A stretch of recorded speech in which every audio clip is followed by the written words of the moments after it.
It is the Anfield Wrap in association with The Athletic. Listen, the little tricky insert we do with The Athletic, whether it's James or Si, we'll put them back till tomorrow. It'll come out as a special standalone show. I'll be chatting to Si Hughes tomorrow for that, both audio and video. But we're not going to drop it in on Monday today. I think Si fancies a day off, to be honest with you. It's a hectic life he's got with his lovely big face. So he's taking it easy, relaxing and going from there. So instead, I've got Ben Johnson, who's laughing at his How big's his big face? He's got a lovely big face, Si Hughes. You know, Si's got quite. I know Si. I've never measured his face. I think it's pretty sizable, to be honest with you. But you know, I'll ask him tomorrow. I'll get diameter. I'll get a radius tomorrow, and we'll go from there. I've got Damian Kavanagh and I've got Rob Gutmann on the Anfield Wrap. If you want to sign up to The Athletic, it is theathletic.co.uk/The Anfield Wrap.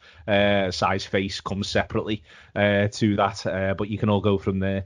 We're going to talk about key games in Jurgen Klopp's tenure and how they've formed him as the Liverpool manager he is now. And we're also going to talk about Liverpool's young players and what this break will be doing to them, but also whether or not we think it might actually add to opportunities the other side. But before all of that, on Wednesday, it is the anniversary of the Hillsborough disaster.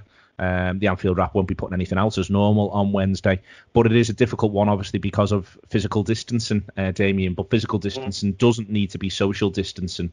And there's a lot of people who are looking to find different ways to remember the 96. Yeah, I've had, you can imagine me WhatsApps and that have been quite similar about things. And a little week or two ago, there's a lad lives around the back of ours, Jay, and he sent us a message and said, it's just dawned on me for the first time ever, I'm not going to be with my mates at 3:06 on the day. And I think there's a lot of people out there who are feeling in that way. And I enjoyed a Skype conversation with some of my nearest and dearest. And we were talking on the subject, what could we do constructively to be out there for people and just sort of let people know that we're all thinking of each other and together, and that strength and unity that we've had from day one. How can we best come up with something to breach that during the lockdown? So Peter Carney, as ever, is out there doing what he does for us all at all times, and he's got his array of banners. One's already agreed down the memorial at Old Haymarket by the tunnels there. He's got one of the baby banner, it's called. That's already agreed to be on display there. And there's two, big, massive Hillsborough Memorial banners that he's got, one from day one, really, and the other one from the 20th anniversary. He's in discussions at the moment to get them displayed at very, very poignant and appropriate locations in the city that represent the city and the club. And they're not confirmed yet, so we can't say where they're going to be, but hopefully that should go. And he's even got some Advan who wants to go around the city with possible some, displaying images of the memorials or something like that to show solidarity. So there's one side of things with Peter. And then Richie Greaves in our conversation came up with the idea, the fantastic NHS tributes that people have got in the windows. Maybe we could do something similar that goes alongside that. Maybe people can make a donation to the NHS when we're doing that. And a cousin of his came up with a design with the 96 in it, and it's something that you can print off yourself and colour in. So there's something for you to do. My steplad's a cracking artist. I'm letting him to actually copy it. I want him to do that and put it and stick it in the window. And I've got my own banner. It's 12x6. It's our Justice banner. I'm going to find somewhere outside of our house to display it on the day. So it's all things like that. And I think that it just showing some kind of fact that we're all thinking of each other is the most important thing in life at any time. And on a day like this, when people struggle with the events of what happened to them personally, what happened to their family, I mean, most importantly is, we want to remember those 96 people who were unlawfully killed. And we want to show the families that we've always shown that the solidarity would never leave, our community. And then the survivors and anyone who's been affected adversely by Hillsborough and the mental trauma there is. There's people who've got all kinds of different ways of coping with it. I usually, because I work in town, I usually work the morning. And I'm cool about it. Other people will not be in work on the day. Other people will just want quiet. They might go to St. John's Gardens for a walk. They might not necessarily go to Anfield. But just this way of putting these put these banners in window, or just put a Liverpool scarf in the window, or an Everton scarf, or whatever it is that you feel can be appropriate. That's a good way of showing it. I also know the fantastic Steve Kelly is going to use his hours exercise to cycle to each of the cathedrals and the memorial and read some names out there as well. So we're just sort of brainstorming there. And if we can share those things on Twitter, I certainly will be taking a picture. And if you can share it on Twitter, and put the hashtag remembering the 96, people can take consolation by looking at those tributes and just those little features that people are going to put up and say, yeah, look, we're not trying to take over what's currently going on at the moment. We're just letting everybody know that we're all still there for each other and we're just going to show that solidarity. Ben, it's one where just when I was thinking about this last couple of days, where I was just there's lots of bits, and obviously lots of bits that we still can't discuss around the legal processes around Hillsborough, but I sort of was reflecting on it, and I was just unbelievably relieved that the panel report and the new inquest verdict had actually come in during this time. I mean, obviously we were all relieved and you know, it felt like a weight was off for a lot of people when it came out, but just the idea that it felt that it you know, if this had happened 5-8 years ago when it was charged with the idea that all this stuff was still up in the air, I think it would have been even harder for people, to be quite honest with you. I think, you know, we don't want the scenario that we've got right now, and obviously we don't want any of the dark sides of what's gone on since '89. But it is better now, if you know what I mean, because that a lot of that energy in terms of still having to fight the fight to get the truth out is at least gone. Yeah, a lot of it has. I mean, there's still a lot of things that can't be said, and there's a lot of things that are still sort of going on in the background. But I mean, I think the idea of just taking a minute to reflect and in this time now, it's hard to get, it's easy to get sort of locked into mad ways of thinking. Do you know what I mean? Going down like mad thinking tunnels, even just, you know, in everyday life. So when something like this, you know, the anniversaries there, I think it's important that people speak to the mates if they can. And I think the idea that, you know, there's just, you know, just because there's this big pandemic and there's this big crisis going on across the world doesn't mean that you can't reflect and think and share and look back on what went on and, you know, be emotional about it. That's not being, you know, that's not being self-centered or selfish or anything. That's just acknowledging that something that happened to you in your life in the past is still having an impact, and it's important to, you know, to still think in the right ways and negotiate, you know, and communicate with people and be there for people who need it, because people will. And almost, yeah, I see what you're saying about it being in a better position now, but almost the isolation that this pandemic brings, the isolation of being in the same place at the same time, I suppose that'll be difficult for a lot of people. And so it's very important to try and do something and try and reflect and speak to people and just, you know, sort of stick together. It will be tough, won't it, Damien? Just to sort of draw it to a conclusion. I think it will be tough for a number of different people, because it has always been. I know, you know, knowing a lot of different groups of Liverpool supporters, I know a lot of different people deal with it differently. A lot of people have their own private rituals. A lot of groups have private rituals separate. I know some people who've got a mass that they go to that's always been separate to everything else. Obviously, anything that can be done at the club can't be done at the moment. It is going to be difficult, and it is important for people to find alternative arrangements and for everyone to acknowledge one another through the period. Yeah, defo. Yeah, I mean, you know, I very usually go with three particular friends of mine. You know, one who witnessed it as a young lad from the stand above, and the other two lads were in Pen 4 with me. We very usually sit together, and then we enjoy meeting other people and seeing other people and just giving each other a hug or a no and smile, and just having a couple of drinks and going our separate ways. So there's so many different ways of dealing with the day, because everyone's an individual, and some people would never go to memorial, it's too much for them. Some people, like, you know, just basically want to pause for a moment or go for a walk. But, you know, so we're very, very limited on what we can do. But the fact is, we can do something, and we can just show each other by just sticking something in the window or sharing something on social media that we're out there for each other. And indeed, I think other people sometimes who don't really mark the occasion particularly and just want to go to work and go about the business, I think they'll be happy in the background that the community is showing force and showing togetherness and saying, I'm going about my business on this working day, but there's people behind me in my community who show what we're from and show who we are. And this is just a little way of doing it by putting things in windows and sharing things on social media. I think it's very important. You know, mental health, people talk about it more often now than ever they did. And I think you've hit the nail on the head there. Certainly for my mental health, the fact that we've got, you know, the inquest results that we did, unlawful killing, the supporters' behaviour exonerated. The verdict was emphatic. It's on our side. It's made my life better. Certainly, I feel that way, and a lot of other people do. And that maybe that's something that we should focus on, really, because, you know, the criminal trials, we can't really talk much about them. I'm not surprised the way that they're going, given the the shortcomings of various things. But what can never be taken from us is that we fought the good fight, that we showed people the right way. The campaign's being held up as an example about what's right and how to stand up right from wrong. And we secured the verdict that we deserved. So we should be able to focus on those things and draw strength in that and say, yeah, I'm proud to be from these people. This is who we are. And that's what we achieved against overwhelming odds. And if that makes you feel better about yourself on the day, good. It's last little thing, Rob. I think the idea of there's lots of local memorials, and I think they sometimes get overlooked in the wider city-centric sort of stuff, and it's completely sensible. But I know of 3 or 4 across the city. The idea of, we were joking before the show, Rob, about you and walks, but the idea of people taking a detour, Damian mentioned Steve Kelly there, but the idea of taking a detour on the day, if there is a local memorial, walking to it, and then Liverpool supporters across the world can mark it through social media as well.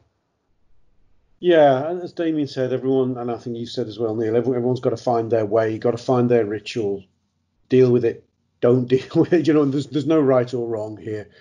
Like Damian, I was there on the day, and I have to be honest with you, I've never really found the way to mark it on the day. I used to go to the memorials. I don't anymore. I found it difficult. I preferred. Do you know what? I hate to this. Maybe I just preferred not to think about it as time goes by. And I know that's just my honesty. The first time I thought about it in a long time, or made myself, was when I wrote a piece about it. It's the first thing I'd ever written about it last year. In this week, instead of doing my match preview, I wrote about it, and that's the only time I have. I personally find it difficult to go back to, but of course I have every respect for people like Damian and many others who have to deal with it in their own way, and I would never suggest anyone do anything other than what feels right for them. That's right, yeah, absolutely, 100% agree with you. We've just got to find our own way of getting through this. Okay, thanks to Damian, Ben and Rob for that. We'll move ourselves forward and go to what we've been doing on these shows intermittently since the pandemic lockdown has begun, and go right the way back to talk about Klopp and his formative time. Ben, as Liverpool manager when he joins in 2015 in October, one of the things that happens to him, because we progress, we're in the Europa League, so there's all those games, and we keep progressing. He keeps winning. He doesn't win that many league games, but he keeps winning cup games, and they get through to the League Cup semi-final, and Christmas happens to him. And I think because we're obviously Liverpool focused and we're quite Premier League focused, there is something around the idea that we think everyone knows what it's like to support Liverpool and what it's like in England. That's what we think all the time. Whereas Klopp spent all of his playing career playing for Mainz, broadly speaking. He's done what he's done there. He's been manager there. He's been manager at Dortmund. He comes over to England and he spends most of his first 3 months in charge of Liverpool. And certainly when it gets into December and January, going, I cannot believe this schedule. This is insane. Yeah, he's got that time after the Christmas period where we play Sunderland about an hour and a half after we've just played someone else. And he's genuinely chocker. He's like, what are you doing? You can't do this to these people. These are professional athletes. They've got families. You need 2 days off in between to even just be able to. And you're asking them to play again 48 hours later. What's the matter with you? There's that. And then it's like a week after. Are we in the semis of the League Cup? We are, yeah. We've got Stoke home and away. And he can't believe it. He's like, what? There's another one. There's another one that we play them again next week. Fuck off. What's the matter with you? And it's funny, when you think back, you just assume that everyone knows that footy in England is like mad over the Christmas and you just play every 2 days and everyone's hammer it. And you just assume everyone else thinks the same way. And I think it was a steep learning curve. I think for a couple of years he learnt a lot from that period, and he learnt how to deal with it. And he's tailored the way he's managed every season since. He's tailored that period leading up to Christmas with the squad rotation, and he's done it very well. But I think the first few years when he was learning, he was like, "This is bananas. This is crazy. What he's asking me to do. I can't rotate this for a kickoff. I've got 9 good footballers and a load of shit, so I definitely can't rotate." We forget how he's parachuted in, don't we, really? He's dropped in that international break in October. And do you want to manage Liverpool? Yeah, absolutely sound. That's a great idea. I'll take the job. He's not... despite the fact that we like to think of him as all-seeing, all-knowing, and a master strategist and thinks ahead, he didn't have thinking time. He didn't have thinking time. And although somebody said, be aware, we do Christmas here, there's no winter breaks. Yeah, I know that. And as you said, he just saw it. Am I right in thinking, that mad Sunderland game you're referring to? Don't we win it 1-0 with Benteke? Don't we draw 1-1? No, that's the season after. This season, we win it 1-0. Okay. So just to go through the schedule, Damian, because this is what he looks at. He played the 26th, the 30th of December, the 2nd of Jan, the 5th of Jan, the 8th of Jan, the 13th of Jan, the 17th of Jan, the 20th of Jan, the 23rd, the 26th, the 30th, the 2nd of Feb, the 6th of Feb, the 9th of Feb. The manager must have been, I'm looking at that, absolutely gobsmacked. I'm just knackered listening to that, the schedule, you know what I mean? That's taking me out. I needed a mid-season break here. Yeah, but I mean, the schedule's relentless, isn't it? And it's accentuated by the fact that he's progressing in the cups. And then I think did we draw in the FA Cup? We got a replay. Yeah, he gets 2 replays in there. And then he's in the League Cup semi-final, and then that goes to extra time in the second leg. They go to penalties as well. It was just, I mean, the schedule is stupid. The schedule is. I understand the traditional reasons for playing on Boxing Day and things like that. But yeah, the more successful you are, the more you're handicapping yourself with regard to rotating the players. It's a crazy schedule. It's something we definitely need to look at, and it's something he's starting to win. I think we have had a break scheduled. I don't think it's at the right time of the season quite, but I think over time that's going to be a thing, and I think it's going to be one of the things that he's contributed to fixing. And fair play to him. It is a crazy schedule. What a baptism of fire it was, and I think it's kind of given away with what you're saying there, how well we were doing in the cups and how badly we're doing in the league. He couldn't cover all the bases, and as the season progressed, he definitely was concentrating on the Europa League, and he was pleased to get to a final, the League Cup final. So I think he was throwing a few league games out the window, and he was rotating his best players for the cup ties, which of course is against us because we want that league title, don't we? So it was choppy waters from the start for him. It was choppy waters. Go on, Rob. So I thought in the run into the League Cup, and after with hindsight, we finished top 4. Maybe not with something to spare, but we do finish top 4 that season if he has his time again. If you say to him, right, we're going to replay everything from when you arrive in October, I think we finish top 4 because I think because 50%, I don't know, it's nigh on 50% of the games he plays are cup games. The UEFA Cup is a very fixture-intensive competition. The League Cup, certainly by the time you're playing 2 legs in a final, he's got replays in the FA. If he just bin bags them, he can really prioritise those league games. And we see in his early part, when he does prioritise the league games, how well he does, winning at City, winning at Chelsea. I think we don't finish miles off 4th. And considering we all but throw our last 5 games, and I mean all but throw, we've got fucking Conor Randall getting picked and Jordan Ibe and Shea Ojo. It's all but throws those last 5. So even you park them, but even before then, I think if he bin bags or deprioritises the cup games, we're comfortably a top 4 side, even with those limited resources. Okay. There's almost a genuine naivety about that, though, isn't he? Because he's like, I'm Liverpool's manager. There's a chance to win a trophy here. Do you know what? I'll go with the glory of winning that silverware. Isn't that what football's about? And he's got that genuineness about him that looks naive in this Premier League-focused world. But that's part of what we love him for, isn't it? His genuine enthusiasm. He gambles on Europe, doesn't he? I know we're not doing a retro on the whole season, Neil. Sorry, but I'll just say this. But he does, you're right. The tale of that season is he gambles on Europe. He gambles on the win-win of a European trophy and Champions League qualification. Yeah, moving into some specifics on it, though, the one thing I will point out in researching this, Ben, is that he was, when he left, Mainz's highest ever goal scorer with 56 goals.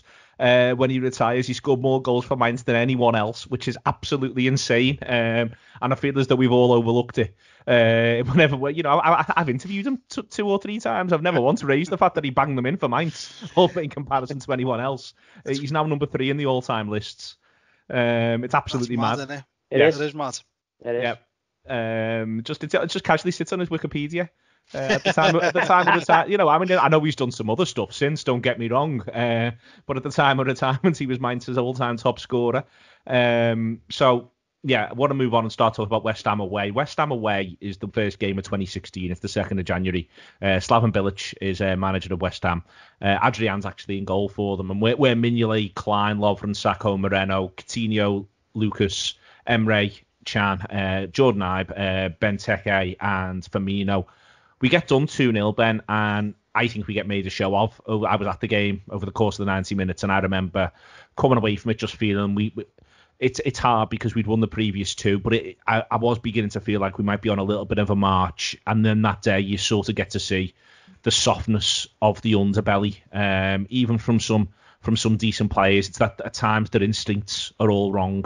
It's what the opening West Ham goals one where Moreno chooses to stay down like he's going to win the free kick and ends up well out of play. Everything about it, I just thought we just looked a bit of a show. Yeah, it's funny thinking back now, and you look at the quality of the squad at his disposal and the improvements that have been made position on position on position. But you know, Benteke playing for you, he's crap. He's played since he's left us. He's played mid-table relegation footy, and he's been on a goal drought for the best part of 2 years. Do you know what I mean? Yeah. He's not a good footballer. Moreno, crap, no brain. One of the worst positional players you've ever seen. There's loads of players in that side where you can go, well, he's not very good, and he's not very good, and he's not very good, and he actually hasn't gone on to do anything. And the manager's looking at it. He's done well to get a tune out of them in the way he did in that season, to be fair. That game, when you've got bad players, they won't have an underlying. You look at Liverpool now, and you look at the quality now, but also the belief when something goes against them, they're just like, oh, it's fine, because he's boss, and this fella behind me's boss, and the fella up front's boss, and we'll just box it for 10 minutes, and then we'll play footy and we'll win. And when you're shite, that doesn't work, because you're looking and you think, fucking look at him. Don't pass the ball to him because he'll give it away. Oh, Christ, where's he going? Moreno there, I'm playing right wing. What are you doing? Get back here. There's so many weak links that it's just dead easy to get beat, because ultimately you're shite. His bench is 7, obviously, Rob. But on it, Torre, who's obviously well past his best by this point. Lallana, who he's ran into the ground. He's still got Joe Allen, and Joe Allen will play his part over the rest of the season. But the other 4 on his bench are Bogdan, Brad Smith, Conor Randall, and Cameron Brannigan. And I think that also speaks volumes of where he is and what he has to work with. You can, there's footballers on there. I think Ben's been a bit harsh. I think we ruined Christian Benteke. He gets about 10, 12 goals this season. Gets a lot of only goals in games or key goals. And then I think he has a breakdown after he goes to Crystal Palace because he doesn't understand what the purpose of anything is anymore. And he's got Hodgie looking at him. Although, Hodgie's having a good week. He... in the bizarre world we live in. Give him a couple of hours. Yeah. Calling for the season to be finished. Full support for the NHS and direct taxation. Anyway, Rob, there is a thing where he really does not have very much to work with, but also those players, they'll be battered by the fixture schedule as well. Those who are playing have got no chance in order to even be fresh by the time they get to West Ham. Shit players and so tired. It's some sort of inverse of the Woody Allen joke, I guess.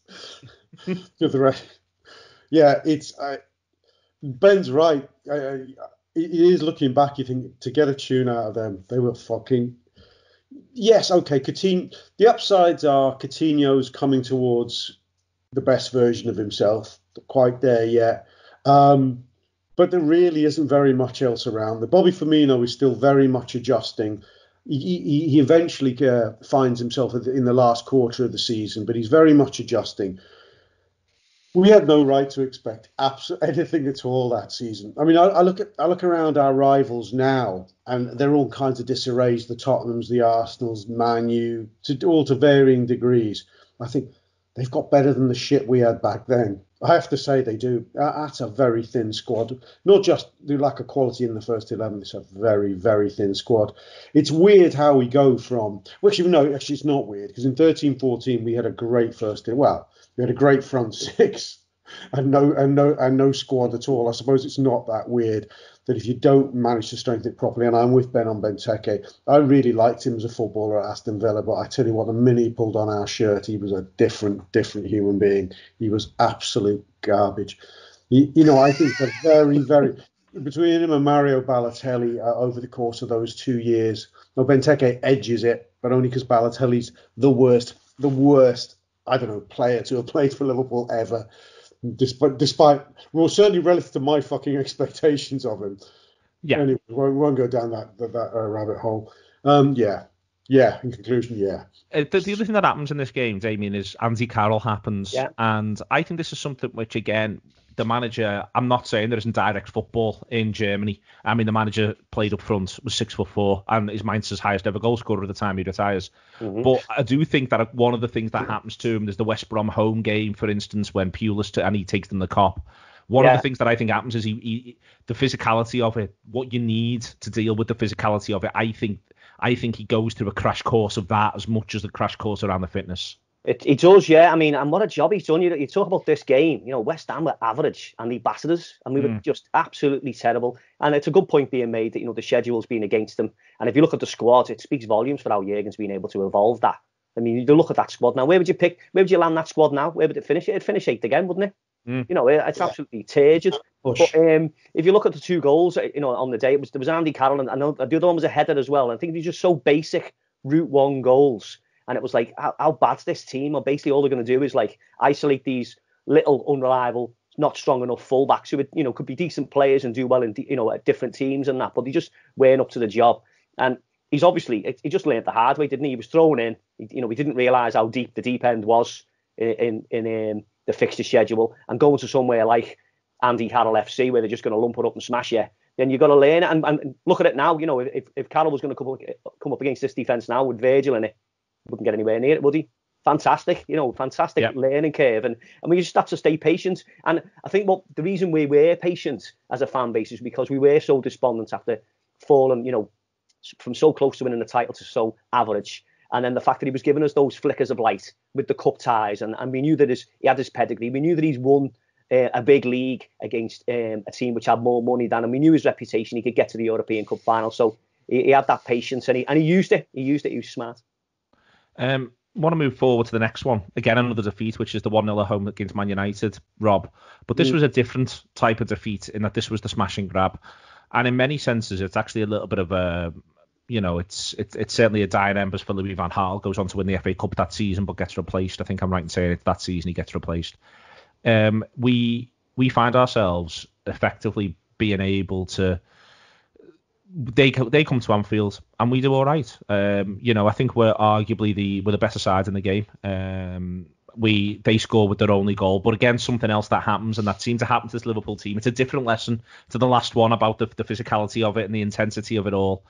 Is the fact that you can come up against sides who will just rope-a-dope you, and I think that United do that very, very well against this Liverpool team that day. And I'll go through the side in a minute, but one of the issues Liverpool have is they're really rather blunt. Yeah, well, who were the front 3? Remind me then again. So there isn't a front 3, so that's why I was going to go through the side in a minute. So the team is Mignolet, Klein, Toure, Sacco, Moreno, and then the next 6, Milner, Henderson, Lallana, Lucas, Emre Can, and Roberto Firmino. And I think that tells the story of, and it's very much reminiscent to me of Ferguson watching Steve McManaman and watching John Barnes and deciding that he's always going to make sure he's got more wingers on the pitch than anybody else. Yeah, I mean, I think Klopp have done. It's an interesting selection. I'm probably wrong, but I don't think it's a million miles off that sort of selection against Man City when we go there and win 4-1. I think Klopp was toying with the idea of playing without strikers, and I think you see the evolution of the front 3 that eventually became so effective in that kind of selection, where it's more about movement and work rate, and it's not about people being born and bred forwards. It's about them being able to get in positions to move off each other and to weave patterns. You saw it was glorious when it worked at the Etihad earlier that season. It looks ridiculously blunt when it doesn't. But I think it's that kind of, that kind of out the box thinking that gets you a front 3 that nobody saw coming the summer after of Coutinho, Mane and Firmino. It's something, Ben, where the manager now, you look at what he has now, and you're able to say that all 3 of Salah's probably possibly the weakest of the 3 in what I'm about to describe, but all 3 of Salah, Mane and Firmino, you can imagine writing down in midfield positions, but they're all also natural goal scorers. And here he's got the work rate, he's got the sense. Liverpool play really well on the day. I remember watching it, but the issue is that he doesn't have the goal scorers. Yeah. And at the time, he's bringing an idea that, it's funny to think back, but gegenpressing wasn't a thing that happens in the Premier League really at all. this pressing system, this high rush, but it wasn't really as trendy as it is now. Everyone wasn't doing it then, and Klopp brought it over, and he had them successes. You've mentioned them, the Chelsea away, them little glimmers of hope for us, but that was based on graft and positional sense and knowing when to press. So what he did, I think at this point he's realising when Benteke is never going to fit in this system that I'm devising because he hasn't got the output. I can't build a side around him because he's just not that type of player. And there's other players that he's looking at thinking it's probably something similar. So he's then having to rely on Emre Can, who he can make grafts, Milner, who can play probably anywhere for him because he's intelligent and he's got that work rate and he probably understands what he's after. And so he's having to find ways to enact a game plan when he knows he hasn't really got much to play with. But you're right, it's clever looking at how that's evolved over the years because he's the first thing you're looking at that front three is that this would be amazing if you had pace in it. This ability to play. If we can do that and then have pace once we've won the ball back, this is going to be incredible. Never mind just forcing the ball back and then thinking, right, what are we going to do with it to try and score? And so you see like the stepped improvements. Who do we get? Get Sadio Mane. Why? Because he can work harder than anyone else, but he's got the unbelievable strength, pace, quality on the ball, and the ability to score goals. You put that in one of them instead of Milner doing that grafting. That's a fella who can score, right? So how do we then halfway through that season we tail off a bit because we get a bit over reliance. Mane tires a bit, the team tires. Sort of come quite a bit ploddy the next season after, and we sort of just grind to that fourth spot. So then it's an evolution again. What do we need? We need another one of him, basically another one who we can stretch teams with because teams are able to figure out how to try and control us a little bit. Doesn't work every game, and it's really clever. But it's funny looking back and you can see the building blocks. And I remember that United game being particularly disappointing because United were no great shakes at the time either. But also because we'd had these big league highlights, Chelsea and City away, we hadn't really had them at home for years. I don't remember beating United at home for a long time. Do you know what I mean? I think it was 13-14 Sturridge 1-0. 13-14, and that was at the start of the season, and United were shite. Yeah. By the way, so didn't have that feeling of, I don't know, it felt like we should win. Whereas we'd had years of us being crap. Do you know what I mean? I think this is major, Damian, is that one of the things I took from this game was the not what we deserved. And it did feel, there's your inner battles where it felt like De Gea's in his pomp. We're never going to be able to get a goalkeeper as good as him. Rooney scores and you feel a bit like, we're never going to be able to, Rooney's, he's 30 odd by this point, but you feel like, of course, that's what United do. Fellaini's everywhere, all elbows all over the game. And there's that bit of you, but there was another bit of me going, we've just sort of outplayed them. Yeah, that's how I felt. Yeah, that is how I felt. Yeah, I mean, Ben's described that well. I mean, the trajectory that we've been on each year, we've got better and better. We've added more armoury to our system and the way that we play and everything. But coming out of that game, it's absolutely sick and getting beat by them, isn't it? That's the real one that hurts. And then again, we're going back to the West Ham game. The goal scored by Rooney, but it comes from Fellaini being tall. And I remember it. It was like slow motion. He hit the crossbar, didn't he? And then Rooney bangs the rebound in it. It's etched on your mind getting goals against by them, isn't it? But and it's like it's just they were static. There was no imagination from them. They were absolutely the opposite of a Manchester United that you'd been seen watching a decade earlier. And you could see that they were on the decline, and you could see that they weren't going anywhere fast. Whereas you could see the green shoots in Liverpool's season.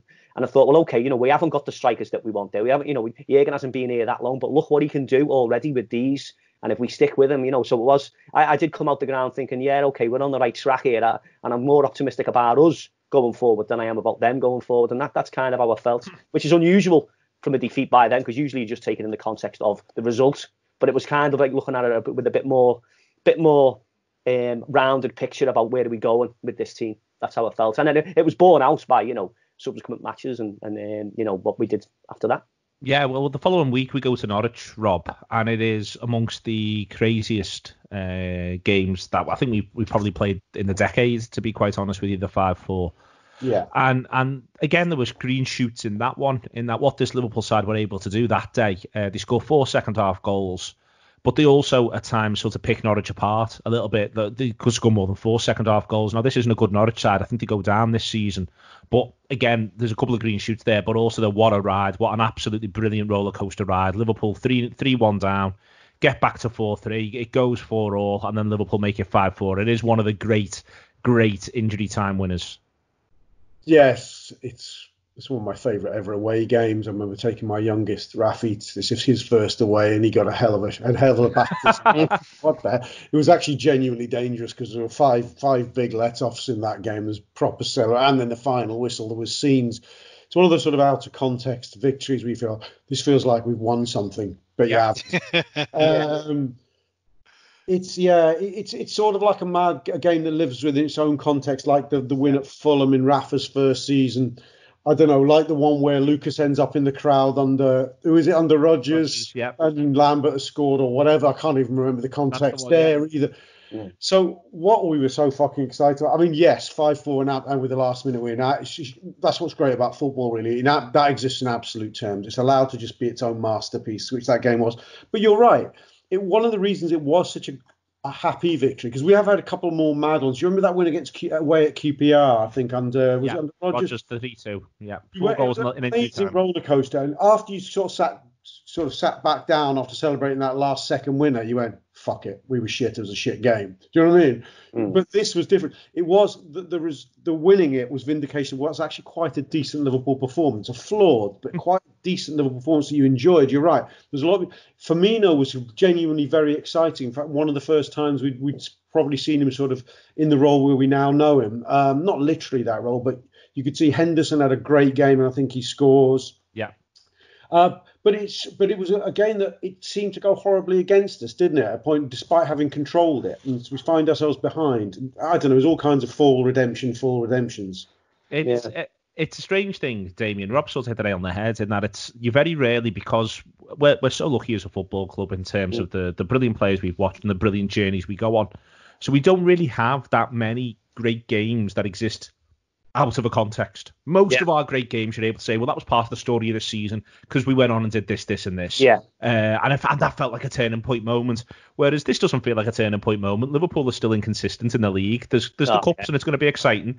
This is just a tremendous game of football we just happen to be part of. Sunday League at the highest level, wasn't it? It was just basically, if you looked at the match stats after, I think Match of the Day get like 10 minutes to show a highlight show, and you'd think, you could fit that with just the 9 goals, but there was like another 19 chances. Yeah. And if you looked at the heat map in that game, you're probably seeing like 80% of the match was played in the final thirds, and hardly any of the time was the ball in the middle third of the pitch. It was either in our area or in their area, and it was just crazy. And it showed you, Jurgen's potential about what he could do with limited resources, about what he can make an offensive team look like.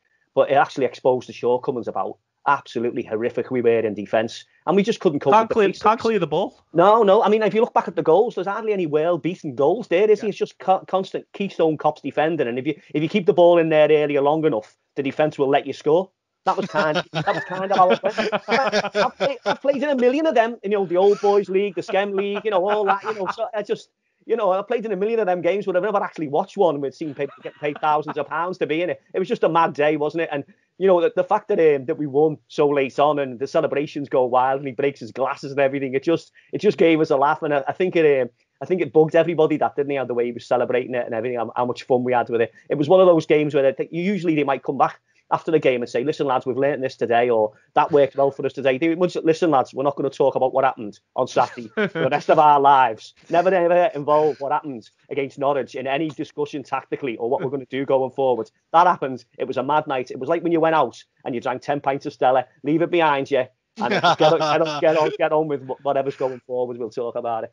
It is. The celebration does almost in the end, Ben, make it. Of course it does. It is bedlam. It's bedlam in the stands, as Rob said, but it was bedlam on the pitch as well. All those players, and the one thing you could take from it was, there was a genuine sense of togetherness. They decided, if you wanted to say something about it, they'd sort of decided they weren't going to stand for it that day. Certainly, the attackers had decided they weren't going to stand for what these lads at the back were up to. I think it's a good example of where we were, of what we were dealing with. And I think Amy mentioned it before, and it's spot on. I think in the context of what had gone on since Klopp had come in, it showed what he'd been able to bring in, what he'd been able to resolve. So in one breath, you're like, this is great because we're never giving up. We're not giving up anymore. Like under Rodgers, that fourth goal would have killed us. We'd have probably got beat. We were mentally fragile.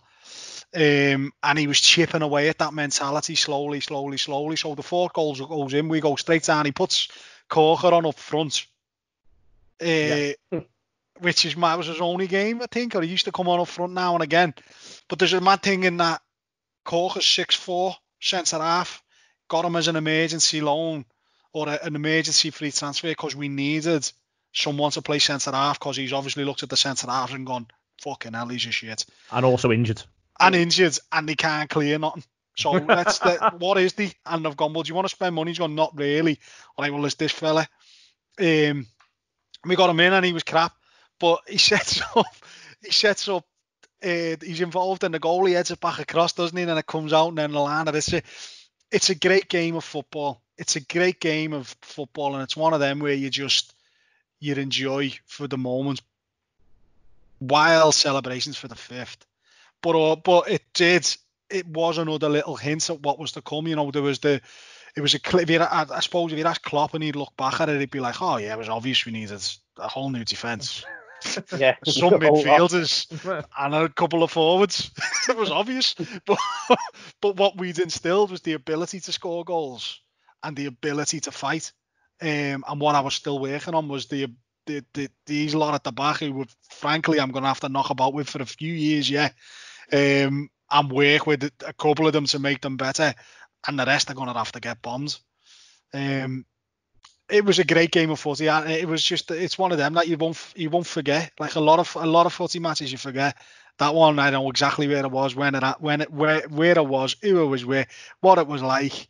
It was, it was great. Fantastic. I'm just trying to remember it. Do we go 3-1 down at some point? Yeah. Yes. We're 3-1 down and 4-3 up. 4-3 up. They equalised with a big boom up the pitch, and their centre half. Yeah. Some yard dog twats it from the edge of the box. I think I was and it doesn't go in the corner. It doesn't go in the corner of the goal. And Mignolet does a big daft dive, and you think, what are you doing? What are you doing? It's like Sunday league chat, innit? Sunday league, just the biggest dive. Yeah. He dives it's like a triple jump, and he still doesn't see it. So where did he start? I was still fuming about that when Lallana scored. What is mad about you forget? We go 2-1 down. I think they scored just after our time very quickly. No, they get it to 3-1 probably by about the 50th minute. And then we're fucking rampant because we get 3 goals in a close space of time. And we've totally boxed the game. And it's how many we're going to score. And then they get that lame goal. And it's game over at 4-4. It's game over. All our efforts. It's a game that's meant to actually be a 4-2 or a 5-2 by the end of it. But it's ended up 4-4. We're sick as pigs. And then Lallana scores with the weirdest shot I've ever seen go in. It's a fucking mental goal, that, by the way. Donut. Remember Donut? Chef Wed, similar one. Yeah. On the other side. Good shout. Yeah. All right then, that's where we're up to. We're up to the 23rd of January. Trust me, there's a lot more games by mid-Feb for us to pick out across the next few weeks. It might be interesting. I might say if we can get Klopp to come and talk about some of these, like, oh my God, what was it up to? I suspect he's got other things to do at the moment. One of those things. He hasn't.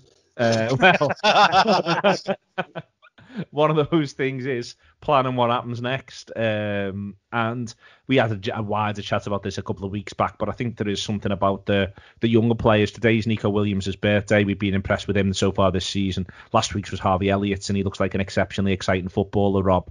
These lads are growing older all the time, and there's a big question about pathway. The Liverpool have actually bought really well 21 to 24 under Jurgen Klopp, and I think that's a theme that really successful teams often have in common. But other than the brilliance that is Trent Alexander-Arnold, actually there isn't a grand track record of bringing through 18 to 21. under the manager, which is absolutely fine. He's in the business of winning titles and massive trophies for Liverpool. He's not in the business of running a development project. But do we see with Williams, Elliott, Curtis Jones, there is a pathway?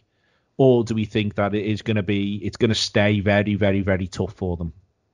I think it's a question I think that keeps this manager up nights, because this is a key 3 years, I think, for youth football at Liverpool FC and under this manager.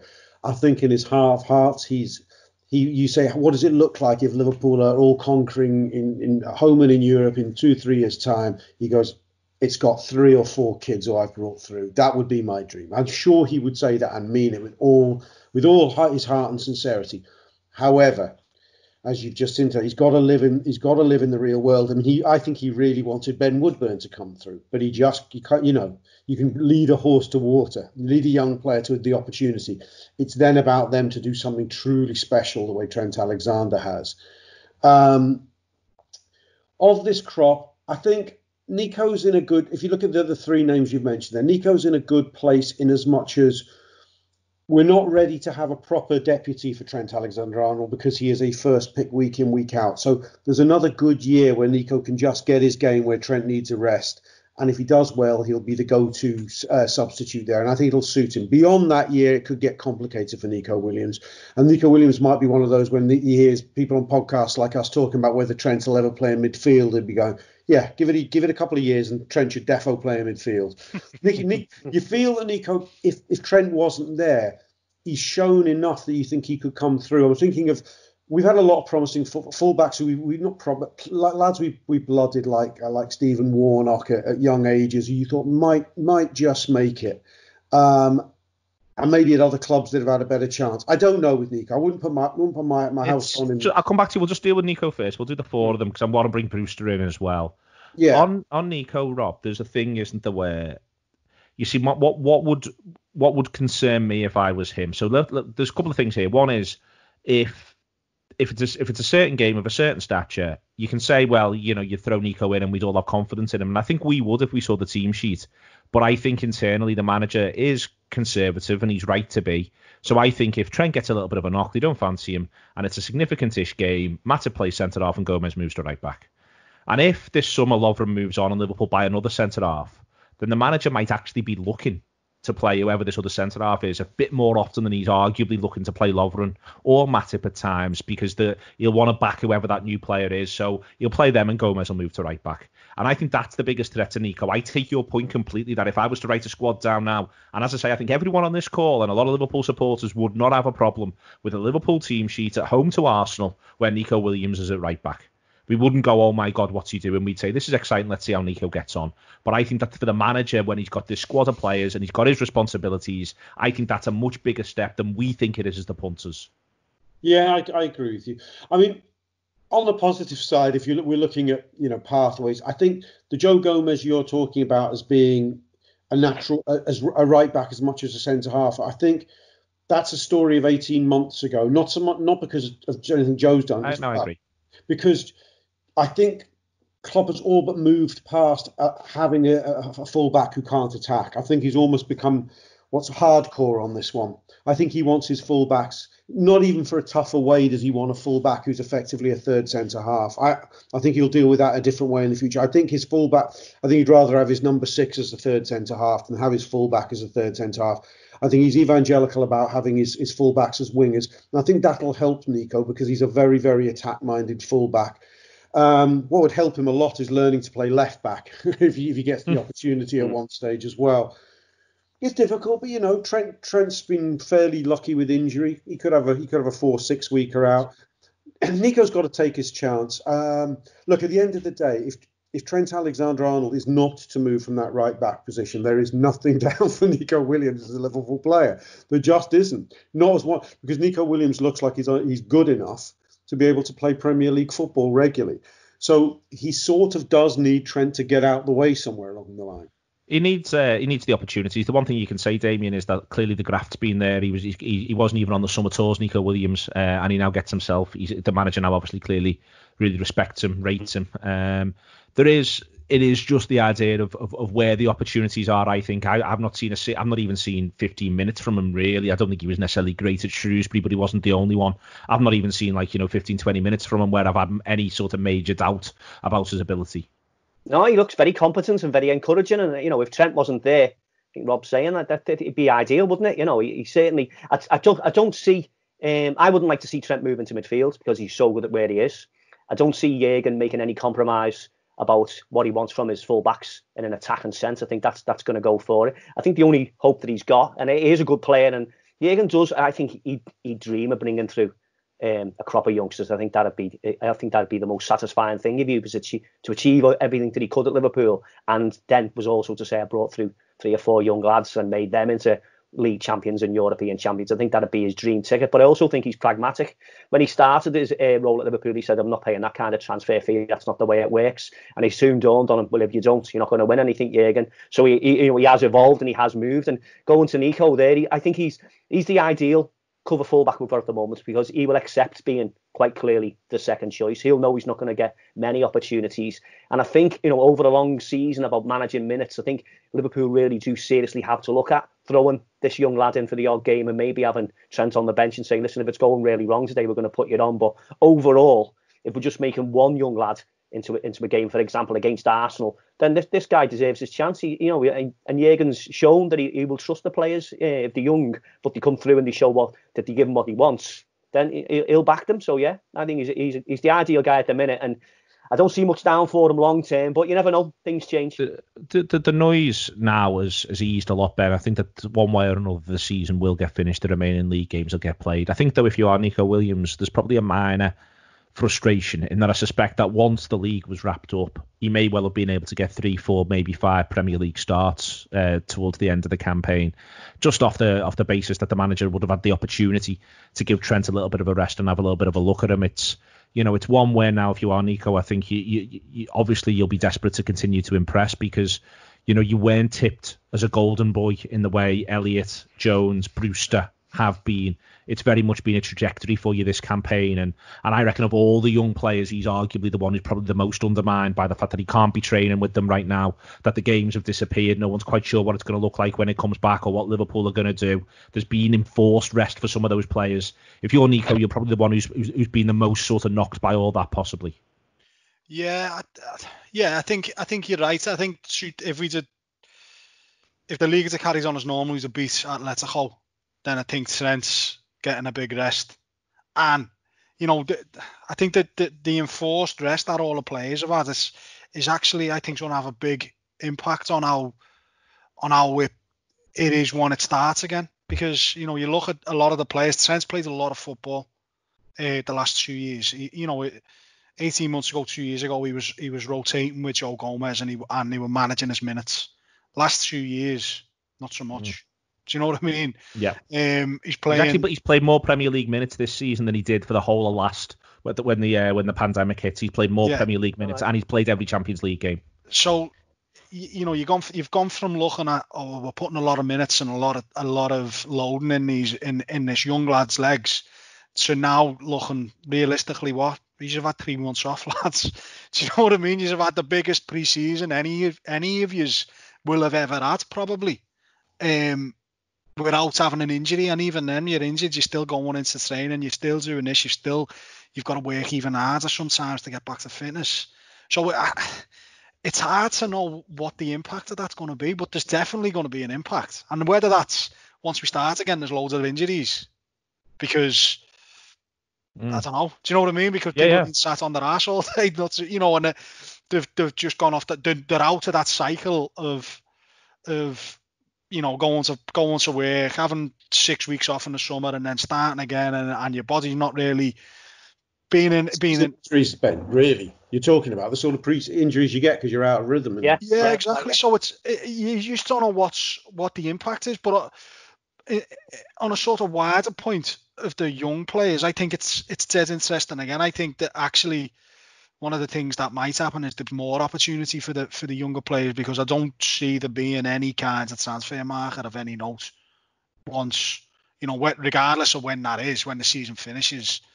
But you look at the steps Liverpool had took. They obviously felt the need from a financial perspective, whatever the rights and wrongs of that model, to furlough all of the non-playing staff who weren't working because financially it's a hit.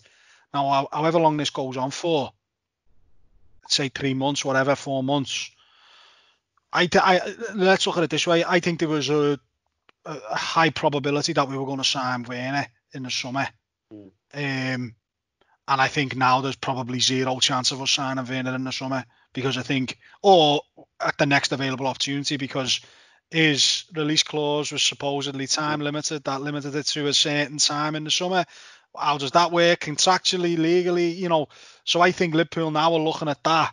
They'll be looking at the fact that, oh, hang on, we've got all these additional costs that we now need to offset somehow. How do we do that? Well, the easiest way of doing that's not to spend any money on transfers. What do we do? Well, we've got these lads here who we weren't quite sure of in terms of their impact on the first team. But actually, fuck it. Let's give them a go because, hey, we've won every fucking game this season by 3, 2, whatever. So what difference does it make? We're still going to be boss next year, and everybody else in the market probably won't be buying loads of people. There won't be people going out and spending 150 million on Harry Kane or Sancho. It's not happening. No chance. Just on that, Robin, we'll sum up. We'll come and do the other 3 players I've mentioned next week because, firstly, I mean, we're not going anywhere. But secondly, so we can spend a bit more time talking about Jones, Elliott and Brewster, because I think they've all got their own individual journeys and problems to surmount. But, Rob, on that from Ben, I think it is, I don't think anyone quite knows yet what the answer to that is, as he's just sort of framed there. No one quite knows where everyone's going to be. I think there's a chance there's a fair few fire sales at some clubs. I don't think that'll be at Liverpool. But I think there'll be a few fire sales at some clubs across the whole of Europe. But whether or not you'd want to pick up the sort of players you can get in a fire sale is a separate question. Well, Ben's right in the mega transfers feel like, those top end values have inherently been clipped by all this. But by the same token, if people are financially desperate, people want to sell shit, as you're saying. Doesn't mean, but what you might get is halfway decent players at prices. And that's what might make it actually quite a vibrant transfer market. It's really hard to call it. There might be people going, fucking hell, this is a once in a lifetime opportunity. I mean, our board, if they saw someone like Jadon Sancho suddenly available for 65 million, right, with a wage deal because the market was suppressed, they'd be going, Jesus. I agree. We got to think about that. Or Koulibaly's value, some will pick on him, or a centre half you could do with. I'm glad because he's rubbish. Right, sorry, Koulibaly. Yeah, go on. Oh yeah, okay, all right. Well.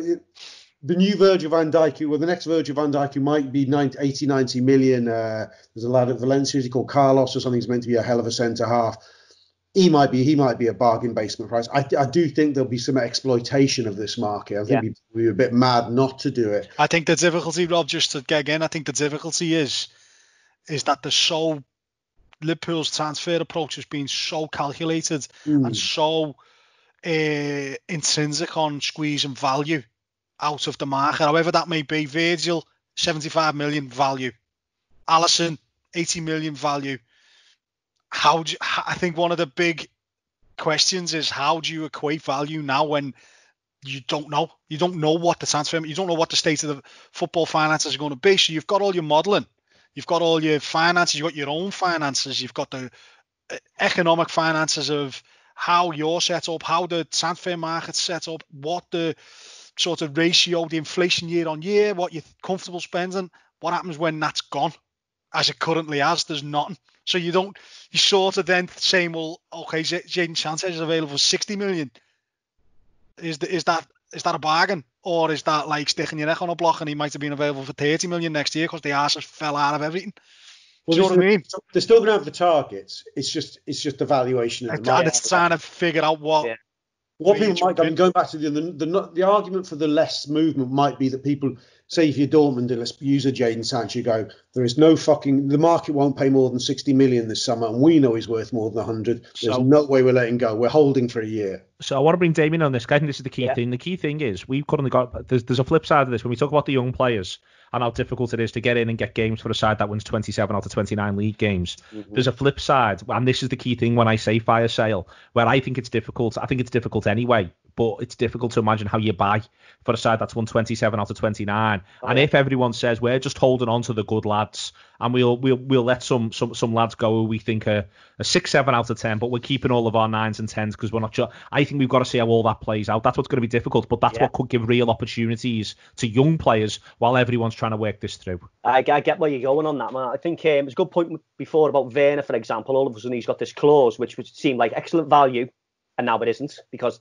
the market's dropped and so Sancho's available. So there's excellent points made, and I'm quite confident in the way that Liverpool strategically, because of the success in the transfer market, it's quite clear that they know how these things work, and I'm glad we've got our transfer brains as opposed to anybody else's. And I'm sure however it reacts, however the market reacts, or however you want to phrase that, I'm very confident that they've got the ability to go with it. But I get your good points as well. I think we have what we hold is probably going to be the most it's been in the transfer market for a while. I agree with the fire sale thing, and if it's a question of we have what we hold, then them young lads could get in somewhere, and I've got no problem with that at all. I mean, Liverpool have been so far ahead in the Premier League. We're not 25 points clear at this point in the season. It's riotous, isn't it? That's unbelievable. It would take a hell of a swing for someone to come back, and given that, for example, our nearest rivals might not be allowed in any Champions League competition that's going forward next year, how does that make them more attractive than us? And so it could work out that we get the odd bargain and we get the odd player who can come in. For example, Mbappe 2020, which we all enjoy to laugh about and we all enjoy smiling about, all of a sudden it becomes possible because if you want to put your budget on one player and you've got these good lads, and if you have got confidence in Curtis and you have got confidence in Elliott and the other players and Nico that we've been talking about and all the good lads that we've got, and I have got a lot of confidence in those boys, then they could get in this team. And if you're only dropping them in, not in like 3 or 4 together, just one plays in this game, one plays in that game, one's to let this lad give Trent some minutes off. I think there's a good chance that this could work out for them. This could be so. I get your point about them not being able to train with the first team at the moment, and but that's only a short term knock. I mean, what we're going through at the moment, through the whole lockdown across society, feels like it's going to be a long time. And when we get the other side of it, we'll look back and say it wasn't that long. And I'd like to think it goes as quickly as it felt that it came. And so for these young men, I think it'll be a small part of their lives. But yeah, this could be something that really is a fork in the road for them. And it ended up that they do have a Liverpool career out of it. Or the opposite could happen, depending on the dynamics, where they just don't get a chance and it's robbed them of that. Okay, thank you very much this week to Ben, to Rob, and to Damian. Listen, there's loads of fantastic stuff coming on the Anfield Wrap across the course of the week. We had On the Spot for the first time last week. There'll be another one of them this week. Robbo's doing Finding a Footy Fix. He's recording one tonight, and he's got one coming out tomorrow. Obviously, as I said before, we'll put nothing out on Wednesday. On Friday, we will be recording for next week another Ben Johnson's Agony Hour. So if you want to email agony@theanfieldwrap.com. From there, you can get your queries in, and they will be made anonymous as they were last time out. They need to be, don't they? Sorry, they absolutely need to be. Absolutely need to be. Everyone to do with the project could do with anonymity, but we are where we are. Last little thing is, obviously, as we discussed at the very start of the show, the hashtag is remembering the 96. 96 is the numbers, just to clarify, but it is a hashtag. There'll be more and more coming out across it Monday, Tuesday, and especially Wednesday this week. We know how all this works right now, and even though it works now in a different space with different circumstances, the core principles remain the same. Thanks again to Damian, Ben, and Rob for making that clear earlier in the show. It's been the Anfield Wrap.